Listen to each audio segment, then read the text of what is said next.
This is my presentation, and it's just about understanding backcountry terrain and staying safe from avalanches. This first slide is just a couple pictures. One's of a moving avalanche, the other one's of avalanche debris.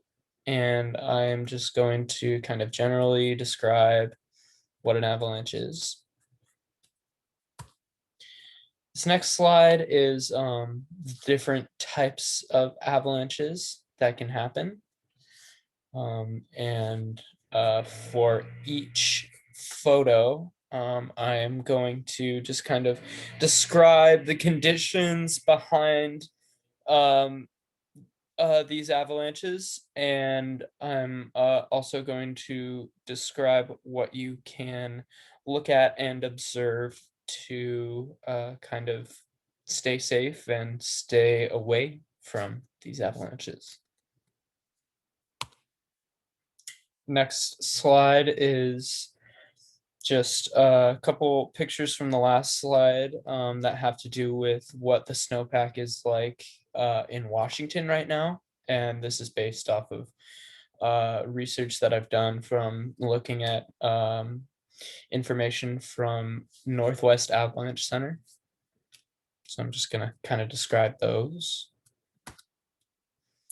This next slide is just highlighting the dangers, the main dangers, which are burials.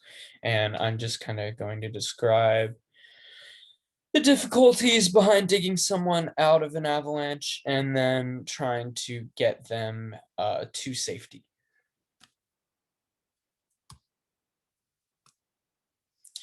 This is just a transitional slide into my next subtopic, which is what we can do to stay safe. This first slide is about gear.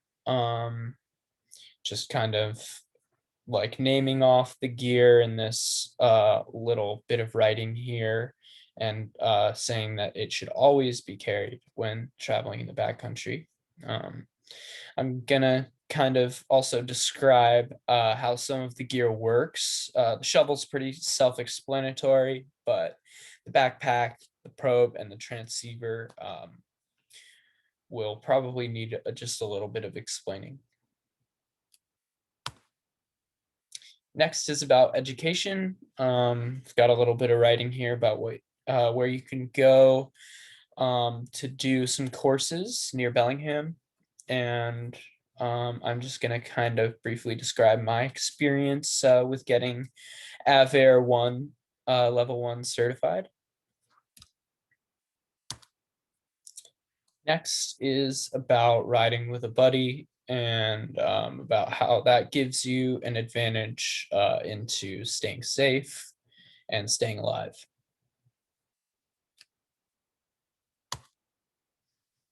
Next slide here is about making a plan.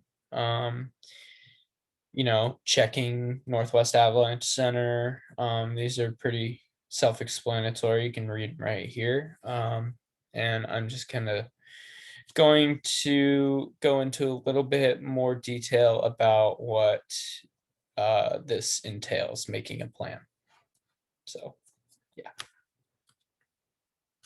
That's the end of my presentation.